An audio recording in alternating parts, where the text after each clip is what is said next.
Saludos, Iglesia Casa Soberana en Santa Cruz, Bolivia. Es un gozo poder saludarle al pastor José Lo Mercado en este tiempo que sé que es un tiempo que están teniendo de la pandemia, más la enfermedad del pastor Jorge.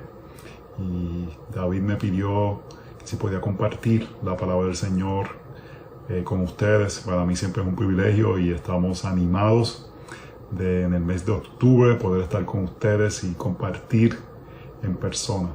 Así que voy a compartir el Salmo 73 en este día. Este es un salmo muy cercano a mi corazón, es un salmo que ha tenido un efecto de ánimo alentador en momentos de dificultad, en momentos de prueba. Y este es un momento para muchos que ha sido mucha dificultad y esperamos que el Salmo 73 pueda informar nuestros corazones. Voy a leer de la Biblia Las Américas, primeramente el verso 25 al 28 y luego iremos exponiendo el mismo. Leamos la palabra del Señor. Salmo 73, 25. ¿A quién tengo yo en los cielos sino a ti? Y fuera de ti nada deseo en la tierra. Mi carne y mi corazón pueden desfallecer, pero Dios es la fortaleza de mi corazón y mi porción para siempre. Porque aquí los que están lejos de ti perecerán. Tú has destruido a todos los que te son infieles. Mas para mí, estar cerca de Dios es mi bien. En Dios el Señor he puesto mi refugio para contar todas tus obras. Oremos. Señor, en este día queremos venir ante ti, Señor, en circunstancias distintas a las que deseamos como iglesia estar congregados juntos, pero por diferentes aspectos no es posible y te pedimos que tú puedas ministrar a tu iglesia por medio de estos medios, aunque no son los prescritos. Agradecemos el poder utilizar este tiempo, Señor, y especialmente aquellos que estén sufriendo, que esta palabra pueda ser de ánimo, pueda ser de aliento, y que tu evangelio pueda informar la vida de las personas en la Iglesia Casa Soberana en Santa Cruz, Bolivia. Nuestra oración en el nombre de Jesús. Amén. Amén. Yo crecí en la isla de Puerto Rico y aquellos que conocen saben que los puertorriqueños son muy fanáticos del boxeo. Mi papá fue boxeador profesional, semiprofesional, y me entrenó un poco en el boxeo. Y desde pequeño iba a carteleras de boxeo. Y algo que uno aprende es que el golpe más devastador, el golpe más contundente, no es necesariamente el golpe más fuerte, sino es el golpe que no se ve venir, que viene a un ángulo que el boxeador no puede recibir bien. Un boxeador está entrenado para recibir golpes, es parte de su entrenamiento, saber asimilar y poder acumular golpes, pero cuando un golpe viene de un ángulo que el boxeador no lo puede ver, eso hace que no esté preparado para recibirlo y eso hace que tenga un efecto devastador en el boxeador. Muchas veces el sufrimiento llega a nuestras vidas como un golpe que no veíamos venir. Tiene un efecto devastador en nuestros corazones. Estamos aturdidos, no podemos pensar claramente. Nos consume esta situación. Son situaciones que son reales, que estamos viviendo, que estamos navegando, que hace que pensemos de formas que sean confusas. Este sufrimiento puede llegar de muchas formas. Puede ser una enfermedad que no veíamos venir, puede ser la rebelión de un hijo, puede ser la pérdida de fuerza por los años, puede ser que alguien está pecando contra ti, puede ser dificultades financieras o pueden ser retos relacionales. Cuando este sufrimiento llega inesperadamente, nuestro mundo cambia, no podemos pensar claramente y somos consumidos por estas situaciones.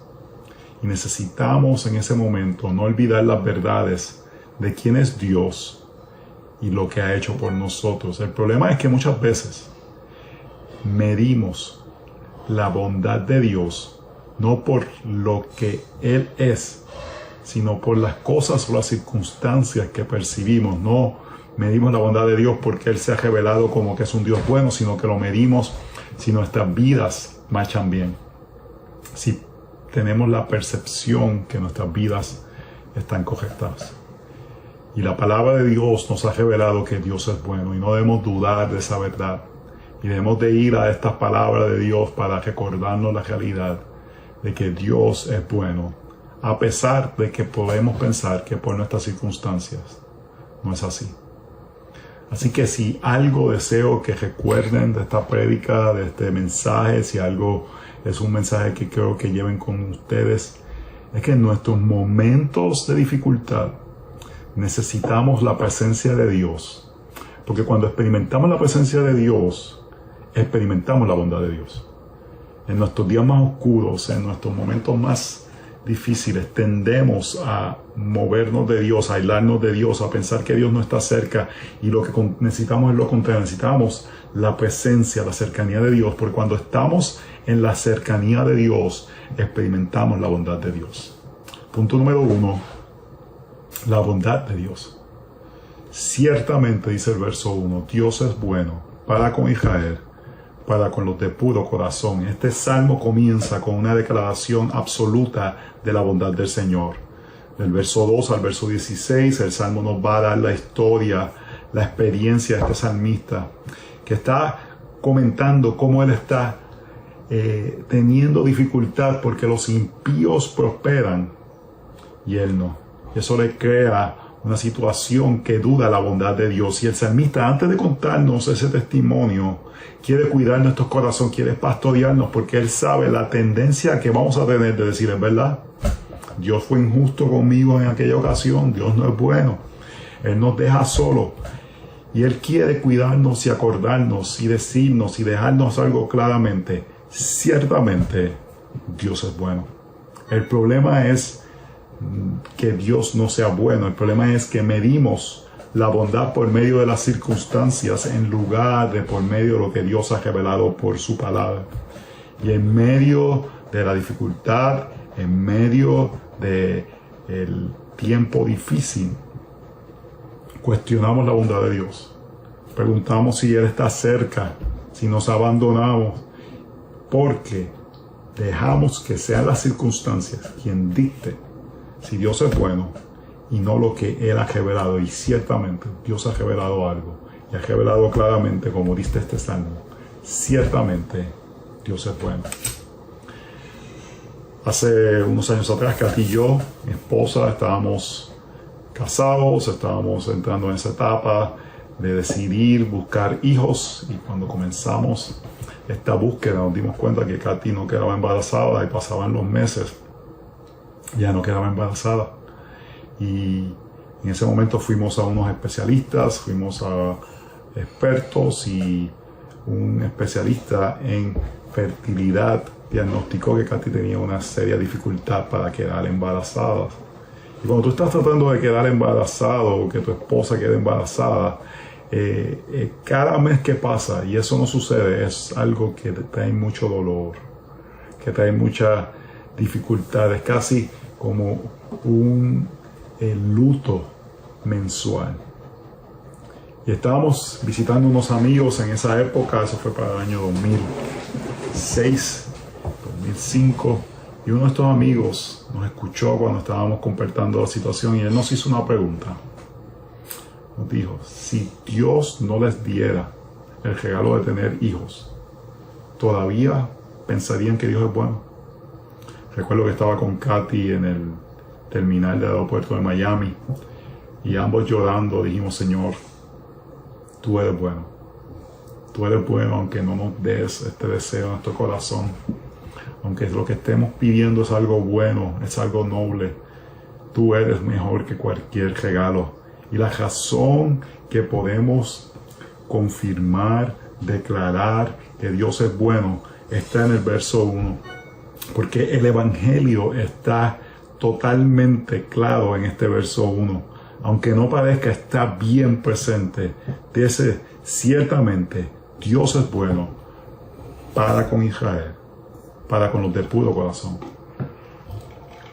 Israel es el pueblo de Dios en el Antiguo Testamento, y vemos, como dice Romanos 9 y Romanos 10, que de Israel continúa la iglesia. Así que ciertamente Dios es bueno para con el pueblo de Dios, para con la iglesia, para con los santos salvados por medio de la sangre del Cordero.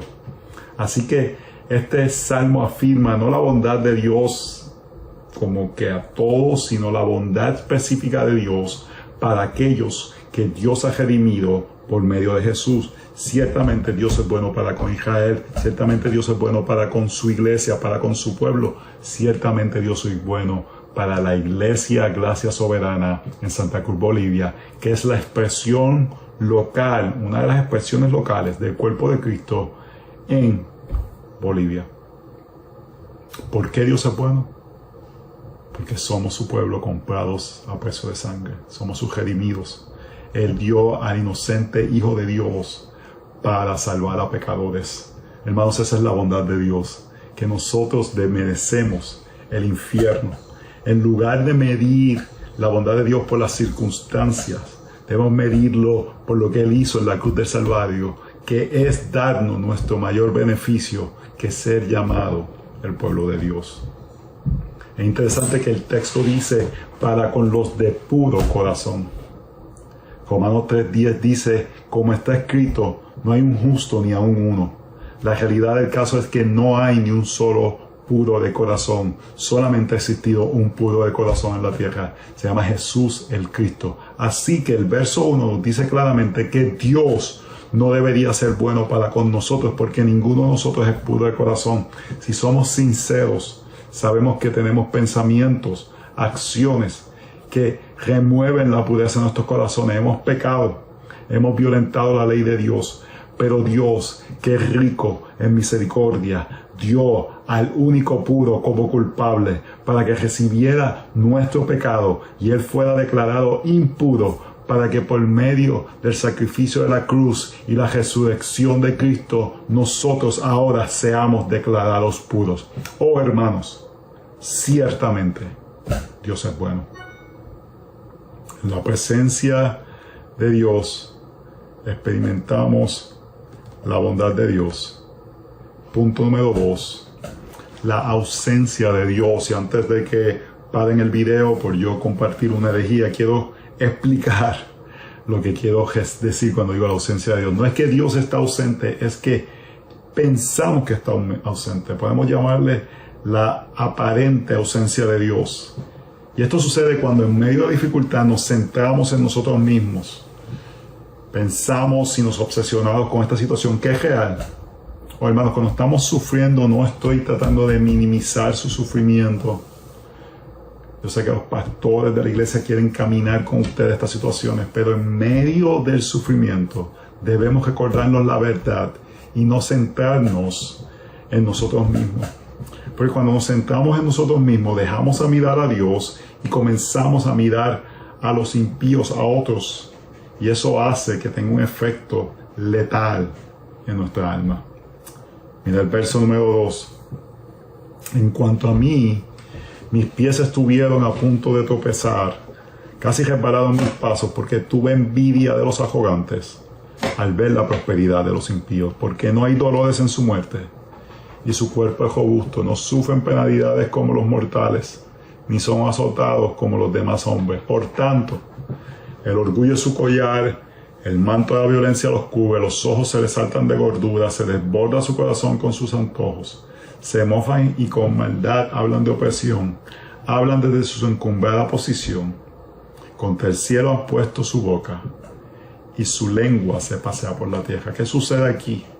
Claramente, el salmista nos dice que casi se pierde, que casi resbalan sus pies, que casi sale de ser aquel que es llamado y contado como parte del pueblo de Dios por una razón, y nos lo dice el verso 3, porque tuve envidia de los arrogantes al ver la prosperidad de los impíos.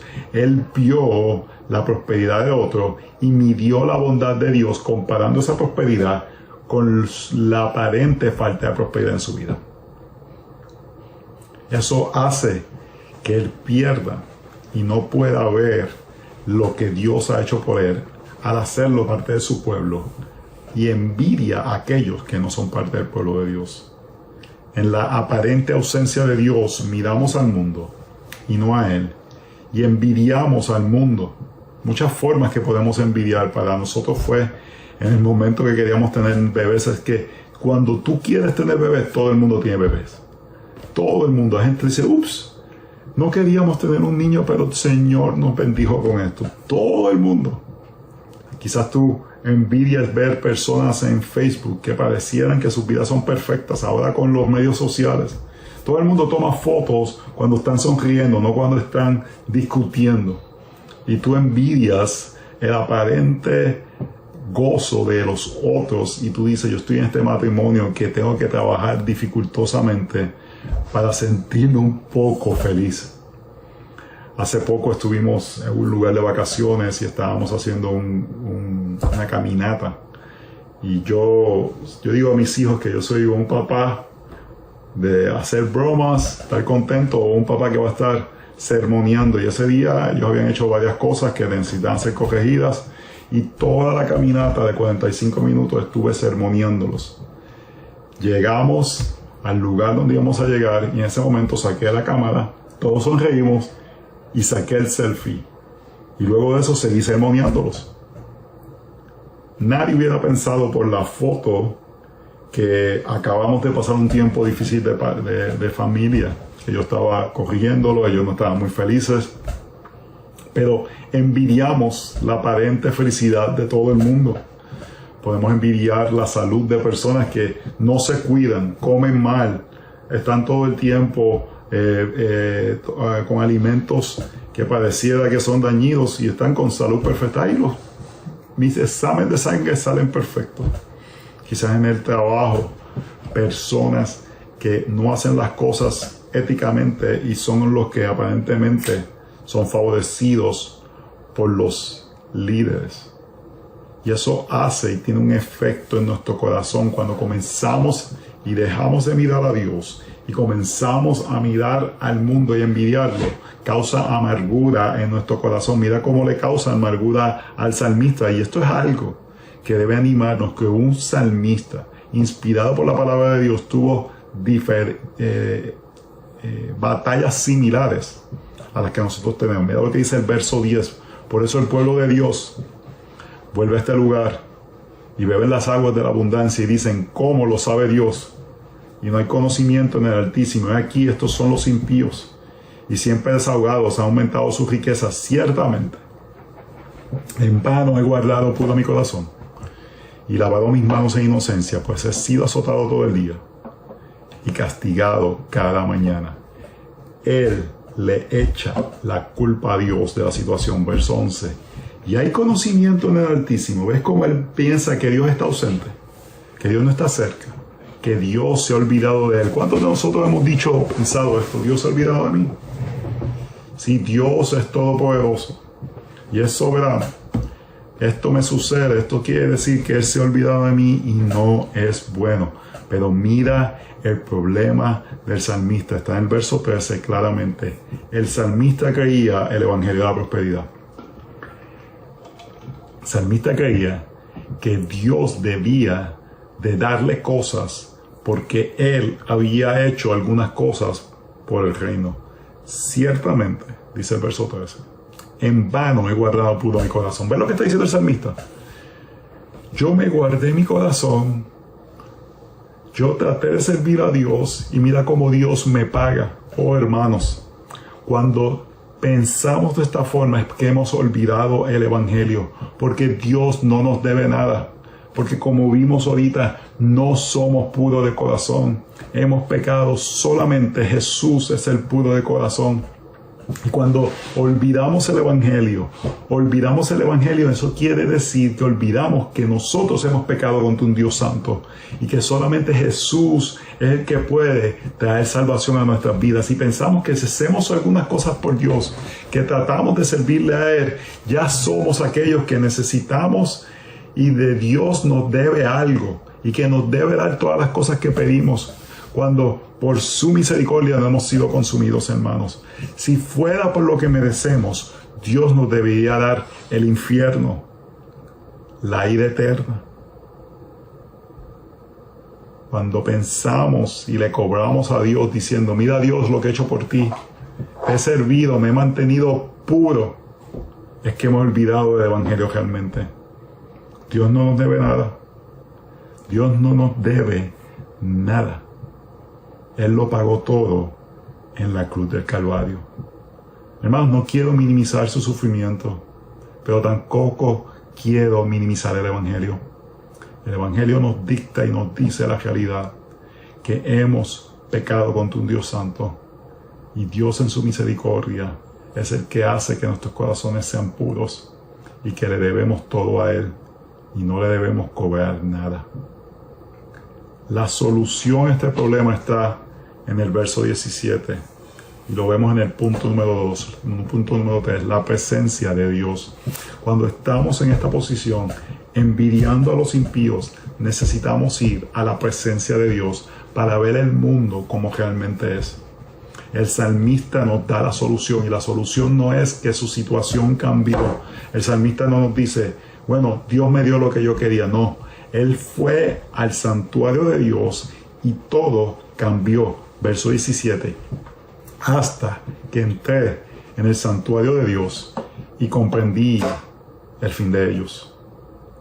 Hace unos años atrás comencé a correr carreras de larga distancia y poco a poco fui entrenando hasta que pude correr una media maratón, y en ese momento que estaba corriendo, entrenando para esa media maratón, yo estaba pasando una situación muy difícil en mi vida ministerial que había afectado a mi familia, me había afectado a mí, una situación injusta. Me acuerdo, días antes de la carrera, medio maratón son 21 kilómetros, le dije a mi esposa, yo creo que estábamos en el kilómetro 19 de esta prueba, ya mismo el Señor nos va a poder permitir salir de la misma. Cuando estaba corriendo la media maratón, en esta media maratón había más de 25,000 personas y algunos corrían una maratón completa, 42 kilómetros, algunos una media maratón, 21 kilómetros. Y cuando tú estás llegando al kilómetro 19, hay una Y donde los que van a correr maratones van para un lado y los que van a correr el medio maratón van para el otro. Y me acuerdo cuando estaba llegando a ese lugar, sentí que Dios habló a mi corazón. No fue una voz audible, pero fue Dios ministrándome y me dijo, ¿y qué tal si tienes que correr en vez de una media maratón, un maratón completo? Hermanos, nuestra esperanza en medio de la prueba no es que la prueba termine. Nuestra esperanza no es que podamos llegar a la meta de esa prueba, porque vivimos en un mundo caído y no podemos garantizar que la prueba va a terminar. ¿Qué tal si una persona está enferma y le decimos, no te preocupes, esto va a acabar, y el problema de salud empeora? ¿Qué tal si se alarga la situación? ¿Qué tal si terminas una situación y comienza otra? Oh, hermanos, nuestra esperanza cuando estamos en tiempos de dificultad no es que la prueba termine, es la presencia de Dios. Verso 17, hasta que entré en el santuario de Dios, entonces comprendí el fin de ellos. Hermanos, necesitamos en ese momento la cercanía de Dios. Muchos momentos cuando he estado en situaciones difíciles, me acuerdo en ese mismo tiempo que estaba en esa prueba, muchos días me llenaba de autocompasión y me iba a una esquina a sentirme mal, a estar así como que un poco decaído, porque en esos momentos muchas veces se siente bien sentirse mal. Y me acuerdo que mi esposa quizás me veía en un área, ella venía bajando la escalera y me decía, vete a buscar tu Biblia, y a veces me negaba, porque yo sabía que en el momento que fuera a buscar la presencia de Dios, Dios iba a ministrar mi corazón y mi perspectiva iba a cambiar, porque un verdadero creyente no puede ir a la presencia de Dios y quedar igual. Vamos a ser transformados. Y lo que cambió en ese momento fue la perspectiva eterna de la situación que estaba sucediendo. Mira lo que sucede. Entonces comprendí el fin de ellos. A mis hijos les gusta ver películas de acción, y estas películas muchas veces requieren mucha emoción y uno está como ansioso. Y yo no estoy a los 47 años, yo sé lo que va a decir, parezco más joven, 47 años recién cumplido, que pareciera que no tengo la capacidad emocional de entregarle mis energías a una película en este tiempo. Tengo que guardarla para otros aspectos. El pastorado suficientemente intenso para darle mis emociones, mis energías a una película.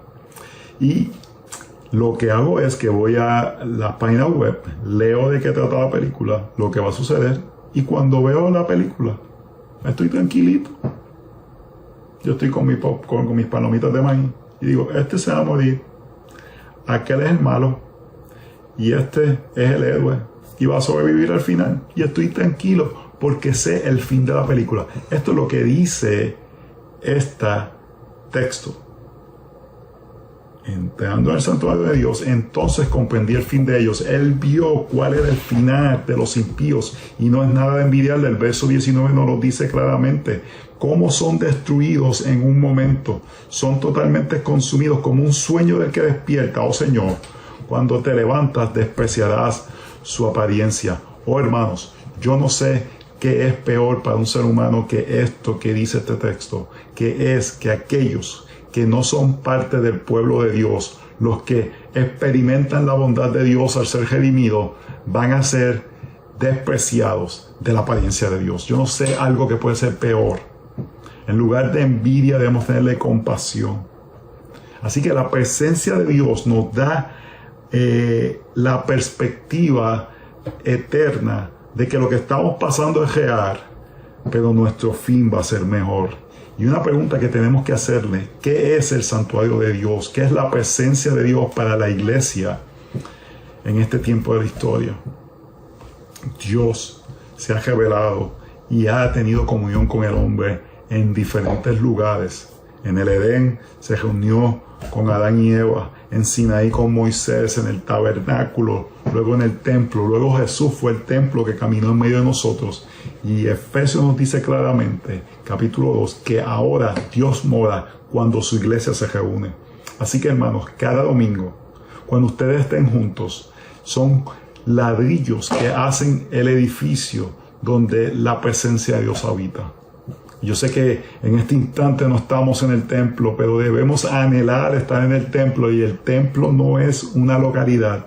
El templo son los santos juntos, recibiendo la presencia de Dios. Cuando el evangelio es proclamado, la palabra de Dios es predicada y Cristo se hace presente por medio de esa proclamación. Y cuando estamos en esa presencia, no vamos a ser igual. Oh hermanos, vayan los domingos a la iglesia, no simplemente a recibir como que algo, es experimentar la presencia de Dios de la forma más real en el Nuevo Testamento, en la realidad del momento de la historia que vivimos. Cristo se hace presente cuando su palabra es predicada por hombres imperfectos. Pero cuando estamos en la presencia de Dios, Dios hace algo, Dios muestra cosas. Y en la presencia de Dios vemos dos cosas: lo que Dios hace y lo que Dios es. Mira el verso 21. Cuando mi corazón se llenó de amargura y en mi interior sentí punzadas, entonces era yo torpe y sin entendimiento. Era como una bestia delante de ti. Sin embargo, yo siempre estoy contigo. Tú me has tomado la mano derecha. Con tu consejo me guiarás y después me recibirás en gloria.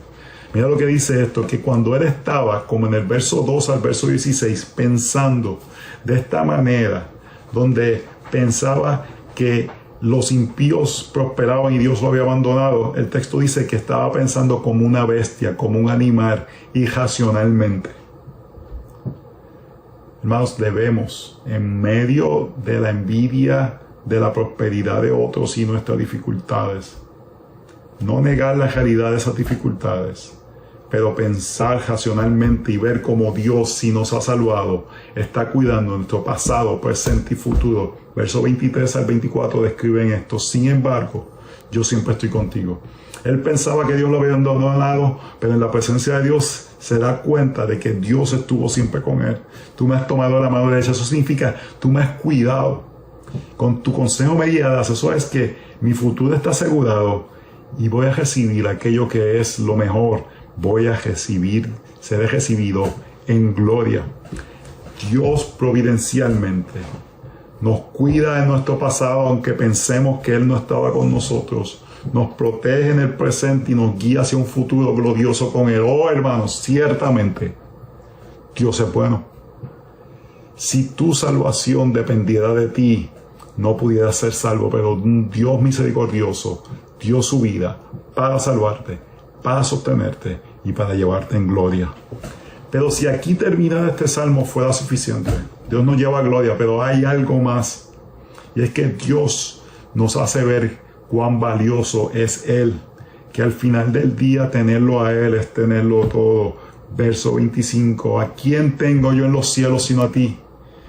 Y fuera de ti nada deseo en la tierra. Mi carne y mi corazón pueden desfallecer, pero Dios es la fortaleza de mi corazón y mi porción para siempre. Podemos sentir que nuestro cuerpo se está quebrantando. Podemos tener enfermedades, podemos tener dificultades. Pero si tenemos a Jesús, lo tenemos todo. ¿Qué dice este texto? Tú eres mi porción para siempre. ¿Qué es porción? En el Antiguo Testamento una porción era como una herencia, pero cuando pensamos en una herencia, pensamos quizás en una cuenta bancaria con algún dinerito, un pedazo de tierra en algún lugar, pero si ninguno de nosotros somos hijos de un multimillonario o billonario, nuestras vidas no van a ser transformadas por alguna herencia que recibamos. Una herencia en el Antiguo Testamento era aquello que era esencial para que una familia sobreviviera. Por ejemplo, pastores y sus ovejas. Las ovejas son la porción. Porque David estaba dispuesto, el rey David, ponerse entre medio de las ovejas y bestias salvajes que venían a atacar. Porque si las bestias salvajes atacaban las ovejas, eran como si nos mataran a ellos. Porque esas ovejas eran la sobrevivencia de esa generación y la próxima generación y la próxima generación. Es aquello necesario para vivir. Y el salmista dice, tú eres mi porción. Tú eres lo que necesito, Señor. Tu cercanía es lo que es bueno para mi alma. Verso 27, porque aquí los que están lejos de ti perecerán. Tú has destruido a todos los que te son infieles. Mas para mí, estar cerca de Dios es mi bien. En Dios el Señor he puesto mi refugio para contar todas tus obras. Él hace un contraste, que el estar lejos es la maldición de los que perecen, pero el estar cerca de Dios es la bondad que experimenta el creyente. Oh, hermanos, ciertamente Dios es bueno.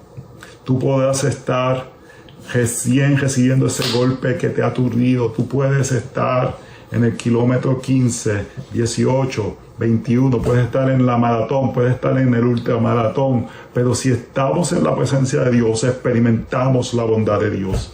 Así que, hermano, que cuando estemos en la presencia de Dios, nuestros corazones puedan pensar racionalmente las verdades del Evangelio, de que un Dios santo ha salvado a personas que no merecen, y podamos decir, ¿a quién tengo yo en los cielos sino a ti? Y fuera de ti nada deseo en la tierra. Oh Señor, tú lo eres todo. Y podemos estar en nuestra mayor necesidad. Y si te tenemos a ti, lo tenemos todo. Hermanos, en esta pandemia que quizás ha llegado como un golpe contundente, que ha traído dificultades, nuestros corazones sean satisfechos en la bondad de Dios reflejada en su glorioso Evangelio, que nos ha dado salvación de lo que realmente merecemos. Juicio eterno. Y Él nos ha dado gloria. Que Dios les bendiga, amada iglesia. Que sean animados por la realidad de la presencia de Dios en sus vidas. Que puedan ser aquellos que podemos ver la gloria del Señor en su glorioso Evangelio. Oremos. Señor, te damos gracias por tu bondad. Que esta iglesia, en medio de las dificultades que están experimentando, puedan ser animados, puedan ser consolados, puedan ser elevados en sus emociones a ver la realidad de la bondad tuya por medio de las verdades del Evangelio. Te damos gracias, Señor, por tus promesas en Cristo Jesús. Amén. Dios les bendiga, amada iglesia. Esperamos poder verles en unos cuantos meses, en el mes de octubre, si así la providencia y la voluntad de Dios lo permite. Dios los bendiga.